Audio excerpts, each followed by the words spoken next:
વિદ્યાર્થી મિત્રો, દાખલા નંબર 6 ની રકમ છે કે એક ત્રિકોણની બે બાજુઓની લંબાઈ 12 સેન્ટીમીટર અને 15 સેન્ટીમીટર છે. તો ત્રીજી બાજુની લંબાઈ એ કયા બે માપની વચ્ચે હોવી જોઈએ તે શોધવાનું છે. તો અહીંયા આપણી સમક્ષ બે બાજુઓની લંબાઈ આપેલી છે. તો આપણી પાસે બે ગુણધર્મ છે. કયા બે ગુણધર્મ? તો કે બે બાજુઓનો સરવાળો એ ત્રીજી બાજુ કરતાં વધારે હોય છે, એ પહેલો ગુણધર્મ. તથા બીજો ગુણધર્મ કે બે બાજુઓનો તફાવત ત્રીજી બાજુ કરતાં ઓછો હોય છે. આ બે ગુણધર્મોનો વારાફરતી ઉપયોગ કરીને બે બાજુઓના માપ એવા શોધીશું કે એ બંનેની વચ્ચે ત્રીજી બાજુનું માપ આવતું હશે.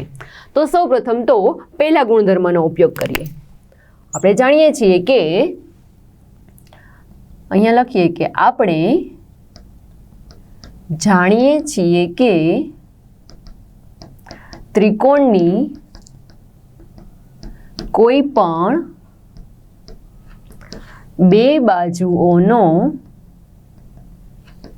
સરવાળો ત્રીજી બાજુના માપ કરતાં વધારે હોય છે. આ છે પહેલો ગુણધર્મ. હવે રકમમાં આપણને બે બાજુના માપ આપેલા છે 12 સેન્ટીમીટર અને 15 સેન્ટીમીટર. તો અહીંયા લખીએ કે હવે ત્રિકોણની બે બાજુઓના માપ 12 સેમી અને 15 સેમી આપેલા છે. તો શું થશે હવે? તો હવે ત્રિકોણની બે બાજુઓનો સરવાળો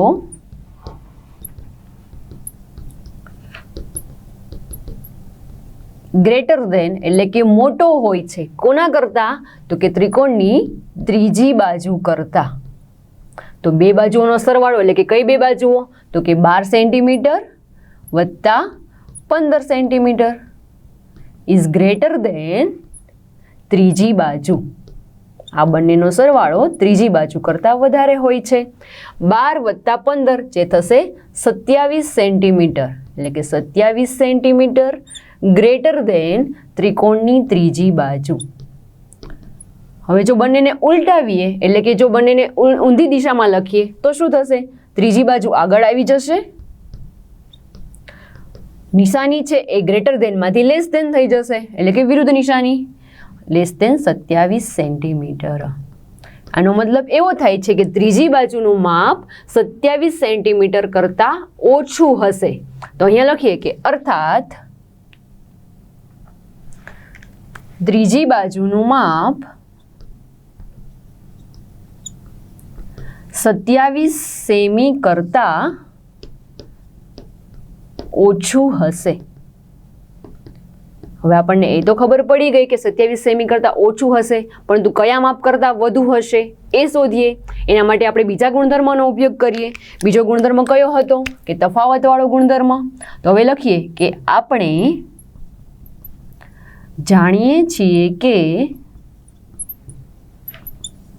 ત્રિકોણની બે બાજુઓનો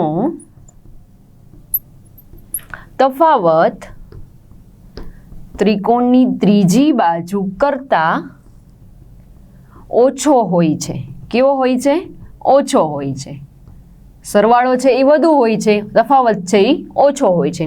તો અહીંયા ત્રિકોણની બે બાજુઓનો તફાવત લઈએ. કઈ બે બાજુઓ છે? એક છે 15 સેન્ટીમીટર. પહેલા લખીએ કે બે બાજુઓનો તફાવત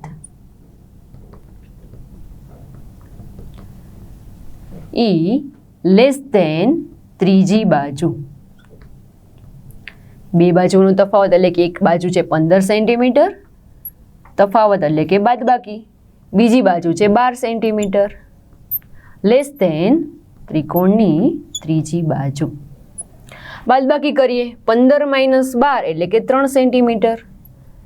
3 સેન્ટીમીટર લેસ ધેન ત્રીજી બાજુ. તો આનો મતલબ એવો થશે કે ત્રિકોણની ત્રીજી બાજુનું માપ છે એ 3 સેન્ટીમીટર કરતાં વધુ હોય છે. જો આપણે એને ઉલટાવીને લખીએ તો અહીંયા એવું થશે કે ત્રીજી બાજુ લેસ ધેનમાંથી ગ્રેટર ધેનની નિશાની આવી જશે અને અહીંયા આવશે 3 સેન્ટીમીટર.